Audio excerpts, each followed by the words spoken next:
Hare Nama Hare Nama eva kevalam Kalo nasteva nasteva nasteva gatiranyata Hare Nama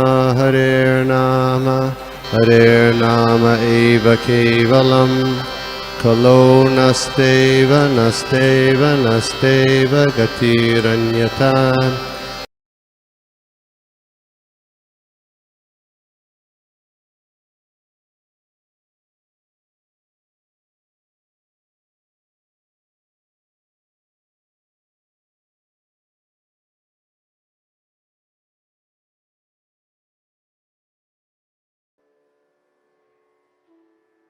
नमो विष्णुपदाय कृष्णपृष्ठाय श्रीमते लोकनाथ स्वामी नामिने भगवते नारायणं नमस्कृत्यं चैव नरोत्तमं देवीं सरस्वती व्यासं ततो जयमुदीरये नष्टप्रायेषु अभद्रेषु नित्यं भागवत सेवया भगवती उत्तम श्लोके भक्तिर्भवति नैष्ठकी नमो पंकज नाभाय नमो पंकज मालिने नमो पंकज नेत्राय नमस्ते पंकजाग्रे हे कृष्ण करुणा सिंधु दीन बंधु जगतपते रूपेश गोपिका कांत श्री राधा कांत नमस्ते तप्त कांचन गौरांगी श्री राधे वृंदावनेश्वरी वृषभानुसुते देवी प्रणमामि हरिप्रिय जय श्री कृष्ण चैतन्य प्रभु नित्यानंद श्री अद्वैत गदाधर श्रीवासादि गौर भक्तवृंद हरे कृष्ण कृष्ण कृष्ण हरे हरे हरे राम राम राम नमो विष्णुपदाय कृष्ण पृष्ठाय भक्ति वेदांत स्वामी नमस्ते सारस्वती देवी निर्विशेष शून्य। हरे कृष्णा, सभी वैष्णवों के चरणों में दंडवत प्रणाम। आज मुझे स्कंद 2 अध्याय 1 और श्लोक नंबर 26 की सेवा दी गई है। तो आप सभी से प्रार्थना है कि आप मुझे आशीर्वाद दीजिए और मेरी त्रुटियों को सुधारने की कोशिश कीजिए।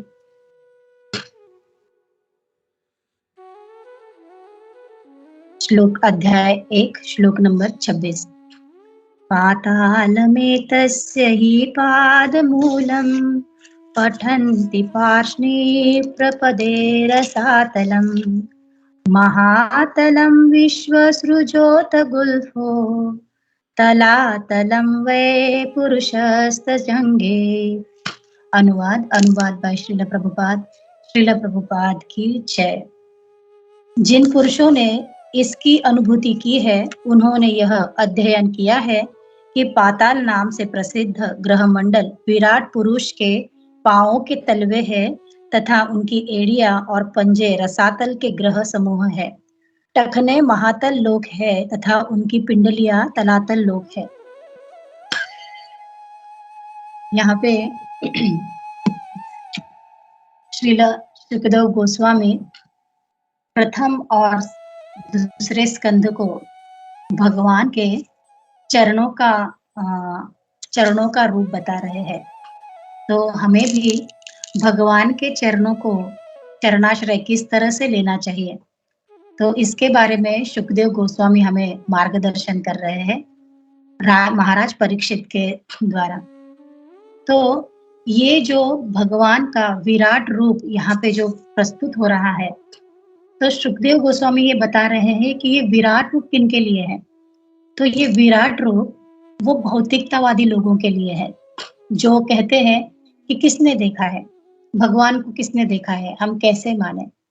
तो भगवान को कैसे देखे, इसके लिए सुखदेव गोस्वामी ये भगवान के अंग को है ना, अंग को अलग अलग तरीके से प्रस्तुत कर रहे हैं।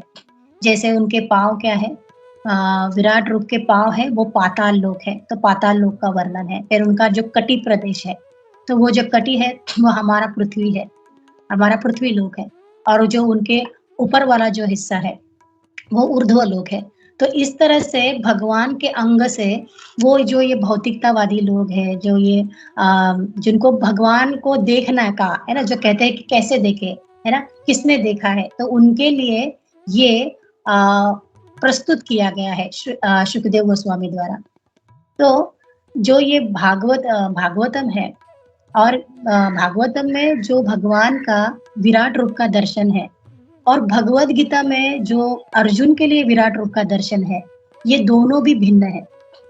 तो अर्जुन के लिए जो विराट रूप का दर्शन हुआ था, उसमें अर्जुन हजारों मुख देखते हैं भगवान के, उनके हजारों हाथ देखते हैं, उनकी भुजाएँ हैं, उनके पैर हैं, उनके पेट है, ऐसे वो सारा वो दृश्य देख रहे हैं अर्जुन।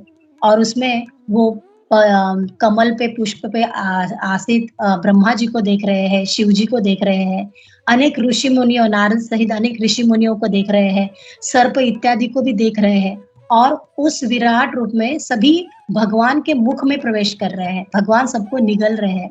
तो ऐसा दृश्य अर्जुन देख रहा है और यहाँ जो विराट रूप है, ये विराट रूप में भगवान का दर्शन कुछ अलग हो रहा है। तो भगवान ने भगवद गीता में अर्जुन को जो विराट रूप दिखाया, वो अर्जुन को विराट रूप दिखाने के पीछे ये कारण था कि भगवान अपने भक्त को वो अपना जो रूप है, अपनी जो लीला है, वो अपने भक्त के सामने प्रकट करते हैं, वो किसी अभक्त के सामने प्रकट नहीं करते। तो यहाँ पे जो अभी सुखदेव गोस्वामी भागवतम में जो विराट रूप का बताने जा रहे हैं, वो उन भौतिकतावादी लोगों के लिए है, जो भगवान को किसने देखा है, ऐसे उनके प्रश्न है। तो हम तात्पर्य भी आगे-आगे पढ़ते जाएंगे। तो तात्पर्य में 9.4 में है ना, 9.4 का भगवद गीता का श्लोक है, उसमें बताया गया है मया तत्मिदं सर्वम जगत व्यक्त मूर्तिना मत सर्वभूतानि मस्थानि सर्वभूतानि न चाहम तेषु अवस्थित। कि भगवान कहते हैं कि मैं सभी जीवों में हूँ, है ना, मैं सभी जगह पे हूँ, मैं सभी चर अचर सभी प्राणियों में मैं हूँ, लेकिन वो मुझ में नहीं है। तो यही बात यहाँ पे सुखदेव गोस्वामी अभी उदाहरण से बताएंगे। तो अभी सुखदेव गोस्वामी कह रहे हैं, श्री भगवान के विराट रूप की धारणा भौतिकवादी को परमेश्वर के विषय में सोचने का अवसर प्रदान करती है। तो अभी ये भौतिकवादी व्यक्ति को सोचने का अवसर कैसे प्रदान करेगी? तो जैसे हम आकाश में काले बादल देखते हैं, तो यहाँ पे भौतिकतावादी लोगों को कैसे हम बोलेंगे कि ये जो काले बादल है, ये क्या है? ये उस भगवान के विराट रूप के वो काले घने बाल है। ये उनके वो केश है, जो घुंघराले केश है। तो ये बादल क्या है? उनके बालों का प्रतीक है।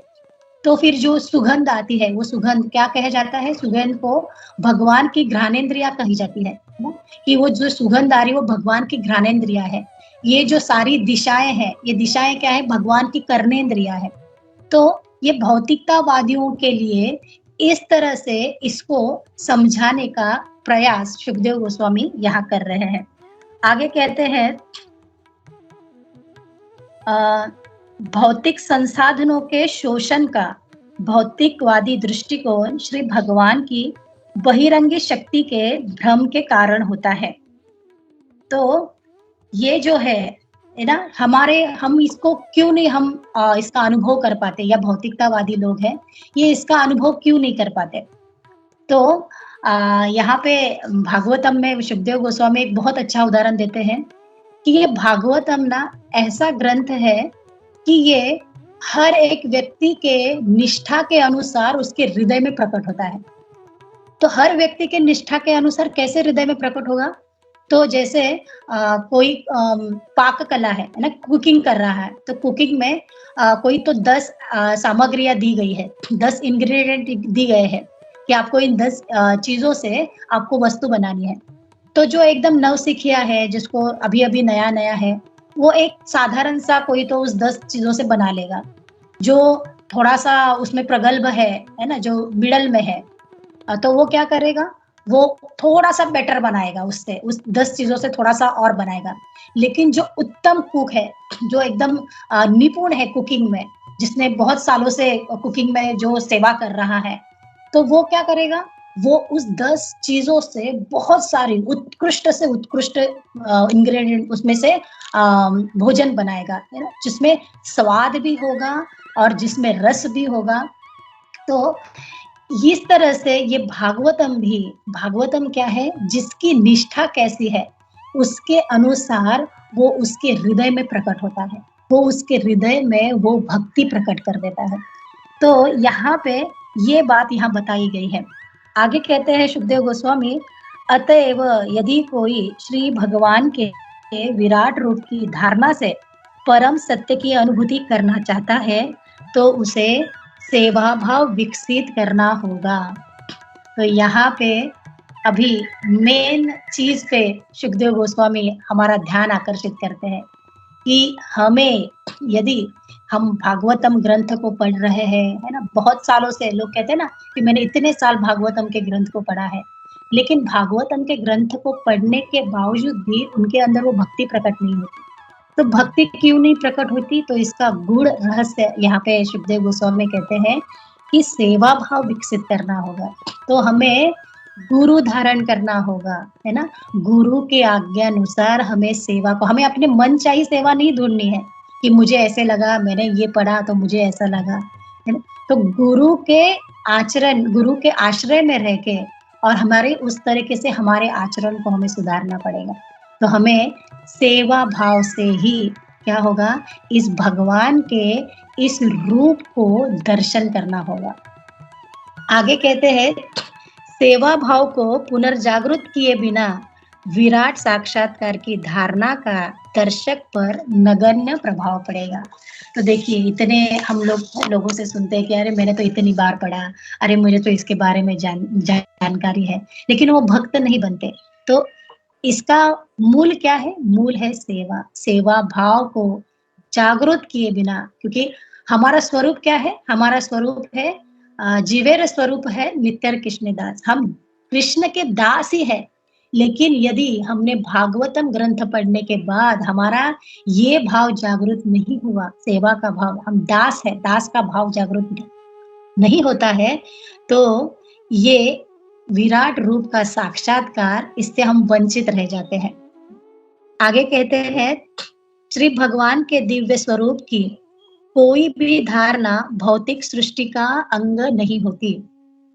ये सभी परिस्थितियों में अपनी सत्ता को सर्वोपरि आत्मा के रूप में बनाए रखते हैं।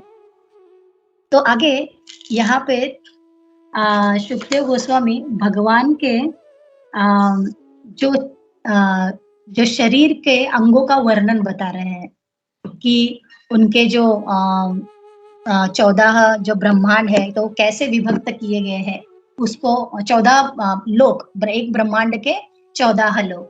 तो ऐसे असंख्य ब्रह्मांड है ना। सुखदेव गोस्वामी कहते हैं जैसे पानी में कोई फुटबॉल तैर रही होगी, तो उस तरह से हजारों ब्रह्मांड फुटबॉल की तरह तैरते रहते हैं, और एक ब्रह्मांड में क्या हो रहा है उसको दूसरे ब्रह्मांड के बारे में भनक भी नहीं होती। तो अलग अलग ब्रह्मांड के कार्य अलग अलग चलते रहते हैं, और एक ब्रह्मांड में 14 लोक है। तो इन 14 लोकों का यहाँ पे नाम दिया गया है, वो आप सब पढ़ सकते हैं। तो आगे यहाँ पे सुखदेव गोस्वामी कह रहे हैं कि जो भगवान को हमें लास्ट के लाइन में यहाँ पे बताया गया है कि श्री भगवान का शारीरिक वर्णन उनके पांवों से आरंभ करना चाहिए। श्रील सुखदेव गोस्वामी श्री भगवान के मान्य भक्त है और उनका यह वर्णन पूर्ण रूप से न्याय संगत है। तो भगवान का दर्शन कैसे करना चाहिए और किनके द्वारा करना चाहिए, ये सुखदेव गोस्वामी यहाँ कहते हैं। सुखदेव गोस्वामी कह रहे हैं कि भगवान का दर्शन उनके पांवों से, पैर के नीचे से आरंभ करके उनके मुख तक जाना चाहिए।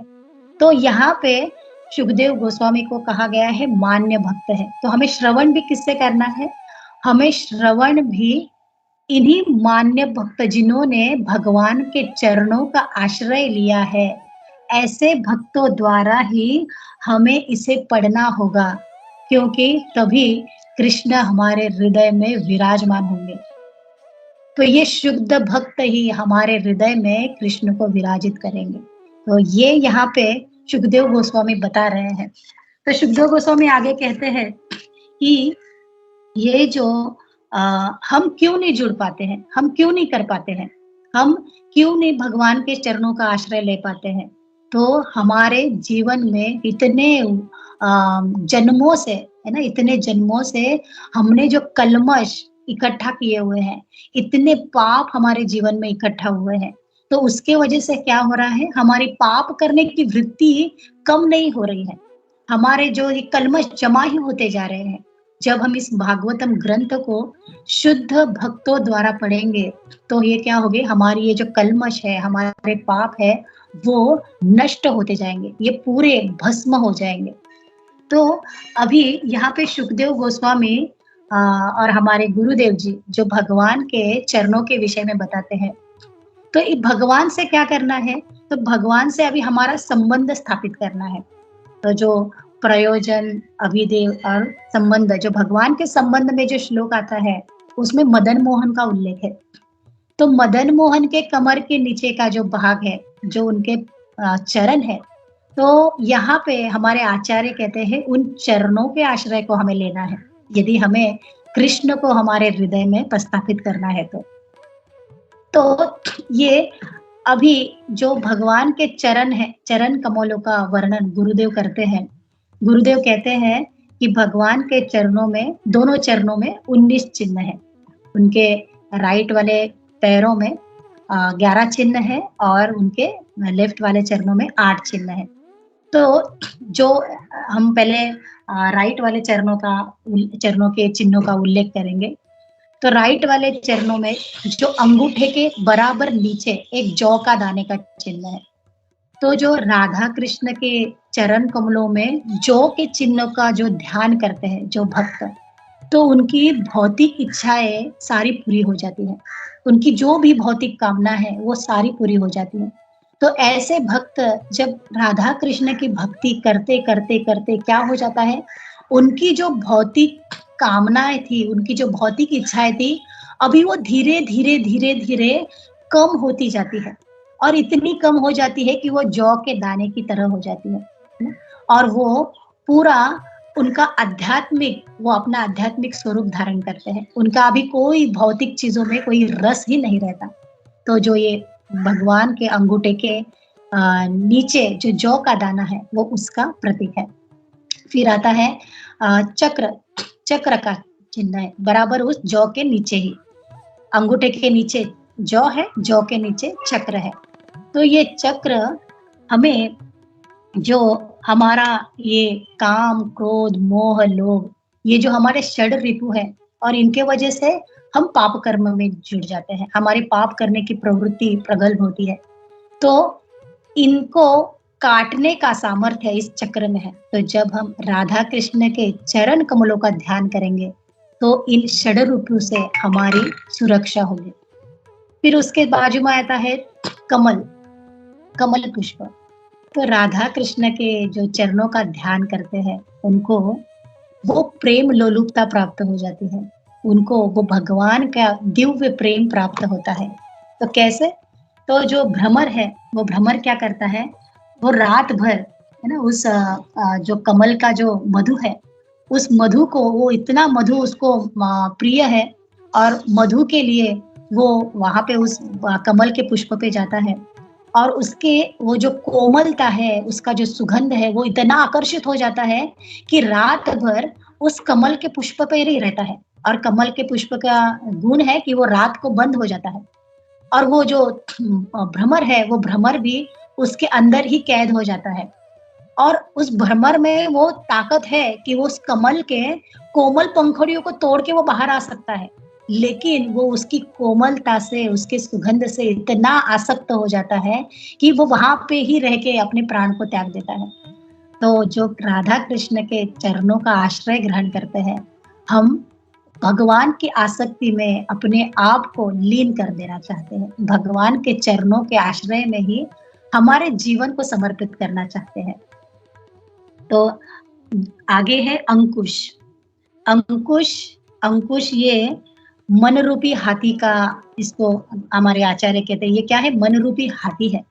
तो ये हाथी कैसा है, यह हाथी बड़ा प्रबल है, शक्तिशाली है। ये इसके अंदर वो पावर है ना, ये हमारे मन को इधर उधर भटकाता रहता है। तो इसको क्या करना है, इसको भगवान के रूप, लीला, गुण में, है ना, तो जो भक्त है वो अपने मन को इन भगवान की लीलाओं में लगाते हैं, तो ये क्या करता है, ये अंकुश हमारे मन को नियंत्रित करता है। तो राधा कृष्ण के चरणों की सेवा करने वाले भक्त ये अंकुश पे ध्यान करते हैं और कहते हैं कि हे भगवान, जैसे हाथी पर नियंत्रण करने के लिए अंकुश है, वैसे ही मेरे मन पे आप नियंत्रण करो, आप मेरे मन को कंट्रोल में रखो। फिर होता है ऊर्ध्व रेखा, जो एक ऊर्ध्व रेखा है जो तलवे से लेके ऊपर तक आती है। तो ये ऊर्ध्व रेखा क्या है, जीवन रेखा है। तो जो भक्त भगवान के चरणों का आश्रय लेना चाहते हैं, उनकी आयु कैसी है, आध्यात्मिक आयु उनकी उन्नत है। उनकी आध्यात्मिक आयु का कोई अंतिम नहीं है, उनकी आध्यात्मिक आयु उन्नत है, बढ़ती ही जाएगी, है ना। उनकी आध्यात्मिक आयु कभी भी समाप्त नहीं होगी, वहां पे उनका कहीं अंत नहीं होगा। आगे है वज्र। ये वज्र अंकुश के ठीक नीचे है। जैसे अंकुश छोटी उंगली के पास नीचे है, तो अंकुश के नीचे वज्र है। तो वज्र क्या है, पूर्वकृत पाप को चूर्ण विचूर्ण कर देते हैं, जो हमारे जन्म जन्मांतर के पाप है। तो जब हम इस वज्र को ध्यान करेंगे, तो वज्र पे ध्यान करते ही हम प्रार्थना करेंगे कि मेरे जो जन्म जन्मांतर के पाप है, हे भगवान, उनको आप नष्ट कर दीजिए, और वो नष्ट होते जाएंगे। फिर वज्र के बाजू आते हैं ध्वज। ध्वज क्या है, राधा कृष्ण के चरणों का जो ध्यान करता है, उनकी सदैव विजय होती है, उनकी पताका लहराती रहती है, उनकी सदा ही जय जय होती है। उसके बाजू में आता है छत्र। तो अंगूठे के नीचे जौ है, जौ के नीचे चक्र है, और चक्र के नीचे अभी छत्र है। तो हमें इसी सीक्वेंस में याद रखना है, हमें इसी सीक्वेंस में चरणों को, इन चिन्हों को ध्यान करना है। तो ये जो छत्र है वो क्या करते हैं, भौतिक कष्टों से हमारी रक्षा करते हैं। जो भी हमारी भौतिक संकट है, तो ये छाता क्या है, उसको छत्र वो उसको बाहर फेंक देता है। लेकिन जब भगवान की कृपा हम पे बरसती है, तो ये क्या करता है, ये उसको अंदर समेट लेता है। तो ये छत्र, जब भक्त इस छत्र पे ध्यान करेंगे, तो उनको भौतिक कष्टों से उनकी रक्षा होगी। फिर आता है स्वस्तिक। स्वस्तिक स्वस्तिक का क्या है, चिन्ह का मतलब है कि अमंगल नहीं होगा। तो जब हम इस स्वस्तिक के चिन्ह का ध्यान करेंगे, तो भक्तों के जीवन में भगवान कभी भी अमंगल नहीं होने देते। फिर आता है अष्टकोण। अष्टकोण है, तो अष्टकोण क्या है, भगवान कहते हैं कि यहाँ पे मैं आठों दिशाओं से, मेरा जो भक्त है वो सुरक्षित है। वो हर दिशा में, उसको किसी भी दिशाओं, कहते हैं ना हम लोग, वास्तु दोष ये वगैरह, तो वो उसके मेरे मेरे भक्त के लिए उसका कोई मायने नहीं रखता। वो आठों दिशाओं से वो सुरक्षित है। तो भगवान के भक्त जब अष्टकोण पे ध्यान देंगे, तो उसकी आठों दिशाओं से सुरक्षा होगी। फिर होता है जम्मू फल। तो ये जम्मू फल क्या है, तो हमने जम्मू फल में हमारा जन्म हुआ है ना, हमारा सॉरी जम्मू फल में नहीं, जम्मू द्वीप में। तो ये जम्मू द्वीप हम सभी इसके आश्रित है। तो ये जम्मू द्वीप क्या कहता है, जम्मू द्वीप का एकमेव आश्रय है भगवान, भगवान श्री कृष्ण, भगवान के चरण। तो हमारा एकमेव कर्तव्य यही है, यदि हमें इन सभी कुछ दुखों से या सभी त्रय तापों से वगैरह यदि हमें बचना है, तो हमें जम्मू द्वीप में हमारा जन्म हुआ है, तो हमारा एकमेव आश्रय सिर्फ और सिर्फ भगवान के चरण ही है। हमें भगवान का ही आश्रय लेना होगा। ये उनके राइट चरण थे, उसके बारे में चिन्ह थे। अभी जो लेफ्ट चरण है, उनके 8 चिन्हों के बारे में हम देखेंगे। तो वहां पे अंगूठे के नीचे आता है शंख। तो जब शंख बजता है ना, शंख भी 2 प्रकार के होते हैं। एक तो हम जब पूजा में यूज करते हैं, जिसमें हम जल अभिषेक करते हैं, वो शंख है। और दूसरा शंख है जिसको हम है ना, जिसको हम बजाते हैं, ध्वनि करते हैं जिससे हम। तो ये शंख क्या करता है, जब शंख की ध्वनि बजती है मंदिरों में, तो दुख और भय से हमारी रक्षा होती है। वो दुख और भय से हमारे जीवन को रहित कर देता है। तो जब हम इस शंख का ध्यान करेंगे, तो भगवान कहते हैं कि हमारा जो ये जीवन है वो भय से और दुखों से रहित हो जाएगा। फिर आता है वर्तुल। वर्तुल आता है, वहां पे सर्कल है। तो सर्कल में क्या है, सर्कल में भगवान कहते हैं कि मैं अंदर परमात्मा रूप में हूँ और बाहर में क्या हूँ? भगवान रूप में हूँ। मैं अंदर भी हूँ और मैं बाहर भी हूँ। फिर धनुष है, धनुष के लिए क्या कहा गया है? तो ये धनुष जो है, उस धनुष में बाण नहीं है, सिर्फ़ वो कमान है ना? तो हमारा लक्ष्य क्या होना चाहिए? जो भगवान के चरणों का ध्यान करता है, तो उसका लक्ष्य होना चाहिए भगवान के चरणों में हमारी सेवा भगवान के लिए, ये हमारा ध्यान होना चाहिए, ये हमारा अंतिम उद्देश्य होना चाहिए। और इसको जब हम ध्यान करते हैं, इस धनुष्य को ध्यान करते हैं, तो क्या होती है? भक्ति में हमारी वृद्धि होती है। फिर है कुंभ, ये कुंभ क्या है? ये कुंभ है अमृत के कलश है। तो ये अमृत कलश जब हम भगवान के चरणों में अपने ध्यान को पूरा लीन कर देते हैं, तो हमारा जीवन में अमृत है ना, अमृत बिखर जाता है। हमारा जीवन उस अमृतमय हो जाता है, दिव्य हो जाता है। फिर आता है त्रिकोण, जो त्रिकोण है वो हमें त्रय तापों से बचाता है, 3 तापों से हमारी रक्षा करता है। अर्धचंद्र, अर्धचंद्र राधा कृष्ण के चरणों का जो ध्यान करेगा, तो जो शिव जी है, ये शिव जी इन राधा कृष्ण के चरणों को धारण करते हैं अपने शीश पे, अपने मस्तक पे। तो ये अर्धचंद्र उसका प्रतीक है। तो हम जब इसका ध्यान करेंगे, तो हम उन वैष्णवों की कृपा भी प्राप्त करेंगे और उनके आशीर्वाद भी हमें मिलेगा। फिर आता है मीन, मीन है मत्स्य। तो मत्स्य मत्स्य क्या है? मत्स्य मीन ये पानी के बगैर नहीं रह सकता। तो पानी ही उसका जीवन है।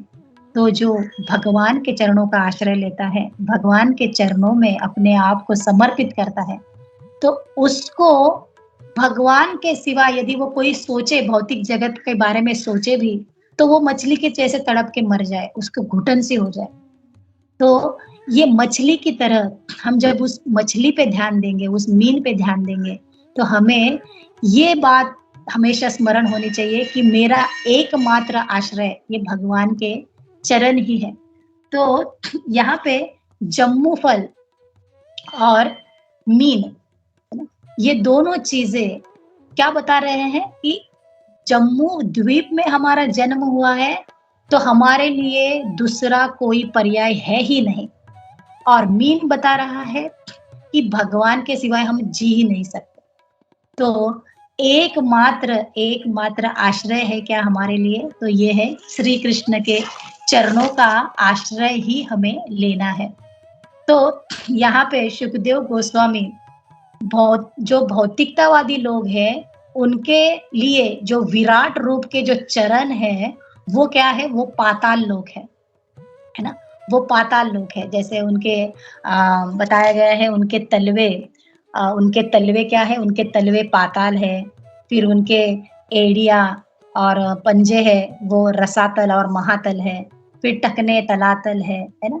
तो इस तरह से जो भौतिकवादी लोगों के लिए ये विराट पुरुष के जो चरण है वो पाताल है। लेकिन जो अ, आध्यात्मिक क्षेत्र में आध्यात्मिक अ, जिनको आध्यात्मिक वृद्धि करनी है, जो भक्त है, तो भक्त के लिए क्या है? भक्त के लिए वो कृष्ण के चरण है। और जो भौतिकतावादी पाताल के दर्शन करेगा, तो यहाँ पे जो कृष्ण के भक्त है, तो उनके चरण करने से उनको ये सारी उपलब्धियाँ प्राप्त होगी। तो ये हमारे ऊपर चॉइस है कि हम किसका ध्यान करें और हम किसकी शरण ग्रहण करें। तो यहाँ पे मैं मेरी वाणी को विराम दूँगी। मेरे से कोई त्रुटियाँ हुई हो तो मुझे क्षमा कीजिए और आप आपकी टिप्पणियाँ ज़रूर मुझे बताइएगा। हरे कृष्णा, दंडवत प्रणाम सभी को। हरे कृष्णा माता जी, दंडवत प्रणाम। थैंक यू, बहुत अच्छा आपने ये विश्लेषण किया। और ये जो कनेक्शन था भगवान के पद पर जो चिन्ह है, इट वाज वेरी नाइस। और एक एक चिन्ह को आपने बहुत अच्छे से एक्सप्लेन किया माता जी। Thank you. हरे कृष्णा।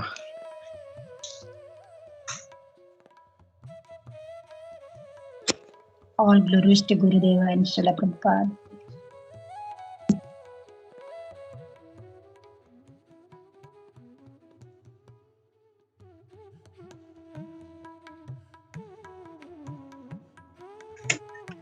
हरे कृष्णा माता जी, दंडवत प्रणाम।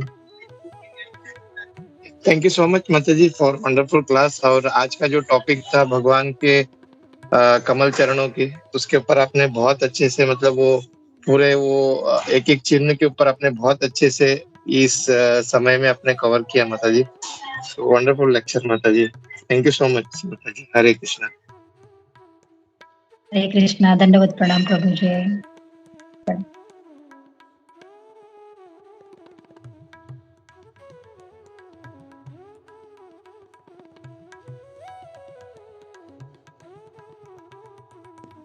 हरे कृष्णा माता जी, दंडवत प्रणाम। माता जी बहुत बढ़िया क्लास था और आपने जो एक्सप्लेनेशन दिए जो चिन्ह के बारे में वो बहुत अच्छे थे माता जी। वो कहीं मिलेंगे क्या, उसका कुछ डिस्क्रिप्शन, अगर कुछ लिंक मिल सकता है क्या, मतलब कंटिन्यूस रेफरेंस के लिए अच्छा रहेगा। और दूसरा मतलब माता जी ने वो आपने जो बताया वो बहुत अच्छा लगा कि भौतिकवादी लोगों के लिए उनके जो चरण है वो पाताल है, लेकिन जो भगवान के भक्ति में रस होने वाले आध्यात्मिक स्थिति पे जो लोग हैं उनके लिए जो चरण कमल जो है वो अपना आश्रय स्थान है, परम परम मतलब स्वर्ग से भी बहुत बड़ा आश्रय स्थान है। वो बहुत अच्छा लगा माता जी, थैंक यू वेरी मच। हरे कृष्णा। हरे कृष्णा, दंडवत प्रणाम प्रभु जी। प्रभु जी ये सब जपा टॉक में महाराज जी से ही सुना हुआ था प्रभु जी, तो जपा टॉक में आपको इसकी लिंक मिल जाएगी प्रभु जी। धन्यवाद। ओके ओके, थैंक यू माता जी। हरे कृष्णा। हरे कृष्णा माता जी, दंडवत प्रणाम। बहुत सुंदर क्लास था, बहुत अच्छा लगा। बहुत बहुत धन्यवाद माता जी। हरे कृष्णा। हरे कृष्णा माता जी, दंडवत प्रणाम आपको और सभी भक्तों को। धन्यवाद माता जी, आपने बहुत सुंदर समझाया। और जैसे आपने श्रीमद् भागवतम की महिमा के बारे में बताया कि जैसे वो जिनके हृदय में जितनी योग्यता है उतनी वे वो श्रीमद् भागवतम की कृपा प्राप्त कर सकते हैं। मैं सिर्फ इसके साथ एक ये बोलना चाहता था कि परम पूज्य लोकनाथ स्वामी महाराज जी का अभी कथा चल रहा है, तो उसमें उन्होंने कुछ दिवस पहले बताया था कि जो श्रीमद् भागवतम का श्रवण भी करते हैं तो श्रवण करते हैं तो उनको भगवान स्वयं लेने आते हैं। तो ये इतना सुंदर महिमा, और आपने बहुत सुंदर भगवान के चरण कमलों के बारे में भी बताया है, चरण चिन्हों के बारे में। धन्यवाद माता जी। हरे कृष्णा, दंडवत प्रणाम आपको सभी भक्तों। कृष्णा, बहुत सुंदर पॉइंट ऐड किया प्रभु जी आपने। धन्यवाद धन्यवाद।